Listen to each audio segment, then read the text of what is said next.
First, I'd like to thank. Could you lift that up, please?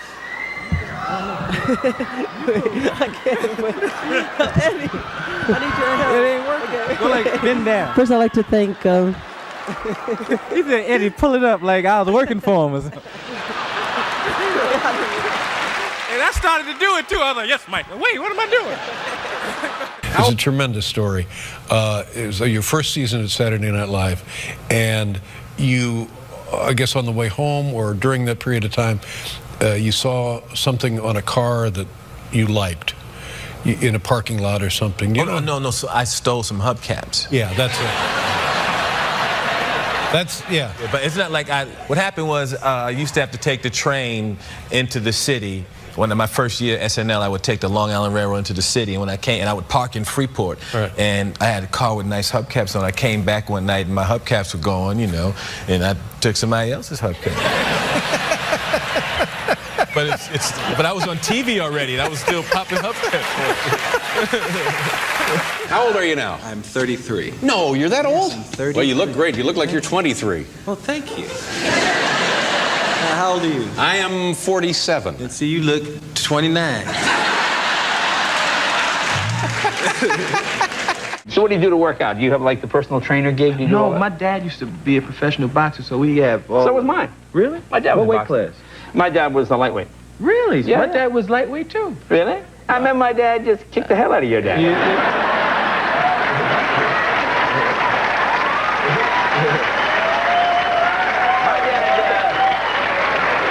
My dad fought under the name the Bronx Flash.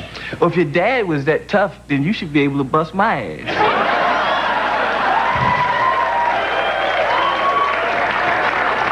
Normally, I don't like to kick the guests around, but, you know, sometimes it is necessary. Stay tuned for more of the Sammy Davis Jr. tribute, honoring the one heavyweight I would never dare step into the ring with. Sammy, you're a true undefeated champ. Oh, wait.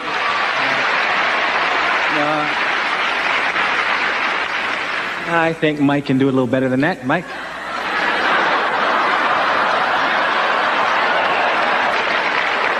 Okay, I'm gonna attempt to read this. This may be disastrous. Okay. Stay tuned for more of the Sammy Davis Jr. tribute, honoring the one heavyweight I would never dare step into the ring with. Sammy, you are truly the undefeated champion.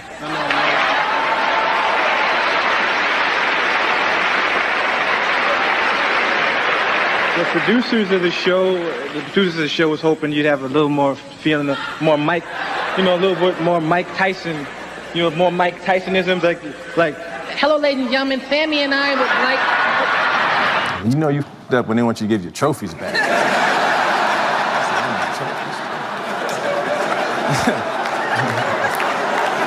Give his trophy back to him? He should do one show where he just come out and just talk crazy now. I would like to talk to some of the people who feel that I should give back my trophies.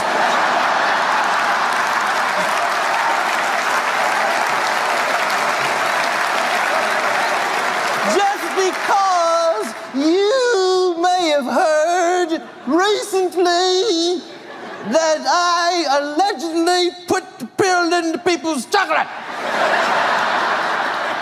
I wish somebody would come up to my house talking about give up the trophy because you put the pill into people's chocolate. You get no.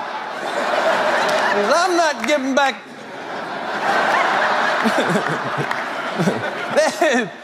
and who is Hannibal Barris?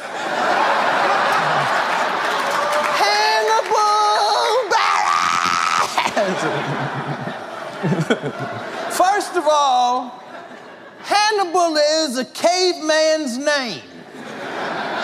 And you don't just come on out and push over the apple cart that Hannibal. If I ever see or meet this Hannibal Barris in person, I am going to try to kill this nigger. What do you hate most about show business? I don't hate anything about show business. I don't hate it. I love what I do, and I love this business. I love it all.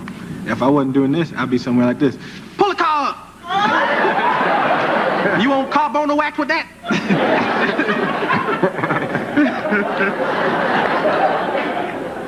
Wait, very much. When you're in the position that you're in...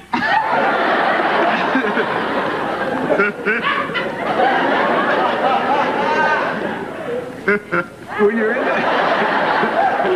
What time Tony do? That's time for my break, man. I got to go to dinner. My tooth come out again. It's just a lot of cool old people in the old days. I met Jerry Lewis. And I met Yul Brynner. Really? Had he been on? He wasn't on the show. No, I met him at Studio 54 when I was like 19. Yul Brynner's at Studio 54. Yeah, and he was having a party afterwards. Eddie, would you like to come to my house to party? It's surreal. And it's surreal 3 times. Did you go to the party? No, I didn't. Well, he was like 6. I was like 19. I was like, I ain't going to that old man's party. That's Am I wrong? Did I have an Eddie Murphy doll? There was no Eddie Murphy doll. There was never an Eddie Murphy doll? No, but I was approached for stuff like that when they would come and say, hey, Eddie Murphy doll. You know, the most ridiculous one was Eddie Murphy chocolate. Eddie Murphy chocolate drink. You put the chocolate in, stir it up, and your face on it. Eddie Murphy chocolate. Hey, man. It's Eddie Murphy chocolate drink. Like we had actually had a meeting and people had drawn stuff up and had stuff. You see, Eddie Murphy chocolate would be very popular in this region. First time I met Rodney Dangerfield, that was in Florida at the time. It was the first comedian that I met that was famous. And I was about 17, and he came and he bumped me at this club. I was getting ready to go, and he said, Dangerfield's here. And I was like, oh no. So he went up, yeah, I get no respect. Killed it, blew the whole place out. Then I had to go up after him, and I did my show. I had a good set, and I went up after him. I said, so Mr. Dangerfield, what'd you think? He said, yeah, where you gonna go? Because back then my act was real dirty, dirtier than it was 5 years. When I was 17, whew, forget about it. Your act was dirtier when you were 17? Oh, much dirtier. Much dirtier. Like the audience would sit there and look. And afterwards, I went up to Dangerfield and said, so what you think? And he said, where you gonna go with all of that? And then I saw him again maybe like 7 years later, like after Saturday Night Live and after the movies. No, he might not even remember this, in a bathroom in Caesar's Palace. Well. And I'm at the urinal, and Dangerfield walks up and he looks over at me and he just goes, who knew? 7 years later? Michael Jackson had his chimps. You would go to his house, that Bubbles chimp, when he got a certain age, you couldn't with Bubbles. He had Bubbles in the cage. I was like, don't go near him. Don't go over there, Eddie.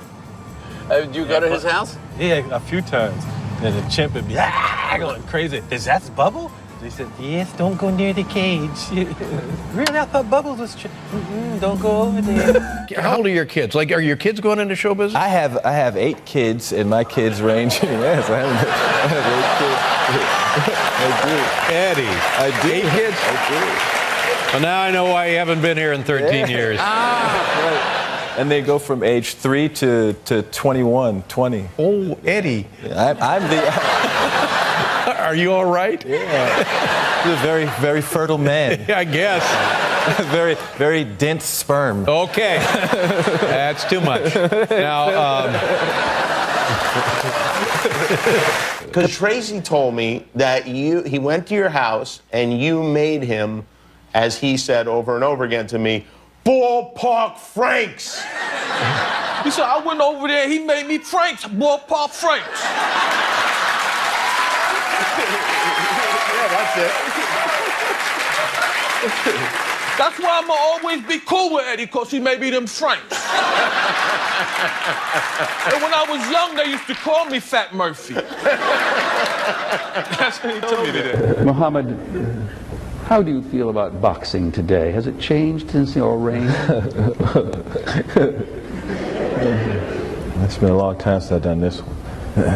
People used to think Joe Fraser's going with me. I can't wait to show everybody I'm coming back and say I was old, say I was over, say I couldn't do it no more. Fight Mike Tyson and show everybody I'm still great and beat everybody. And born to do it in the face, still pretty, still fast. What would you do? What were your activities? What were you into? Out here? Yeah. Just the basic stuff. You know, back then we used to play in the street and play Skelly and, you know, and hot peas and butter. Do they still play hot peas and butter? Did y'all play hot peas? No, we didn't play hot peas. What is hot peas and butter? That's when you would take like a belt and you would like hide it somewhere and everybody would try to look for it. And when they get closer, you go, ooh, you getting hot? You getting hot? And then when they find it, there's hot peas and butter and they could whip you on the... Now I know why we didn't play it, yeah. Very, very violent. What NBC mean, you know, I'm gonna let the cat out the bag. NBC means no blacks or colors. That's what it means, right? That's why the black people gonna start their own network, the ABN network, the All Black Network. Nah, it was like, oh, he's not coming, and then it was like, hey, let Eddie host. And you know what made them mad? I didn't say live from New York, it's Saturday night. I said, live from New York, it's the Eddie Murphy Show. It was crazy. It was crazy. It was meetings. People were having meetings in the hallway crying. And it was crazy. What did he say that?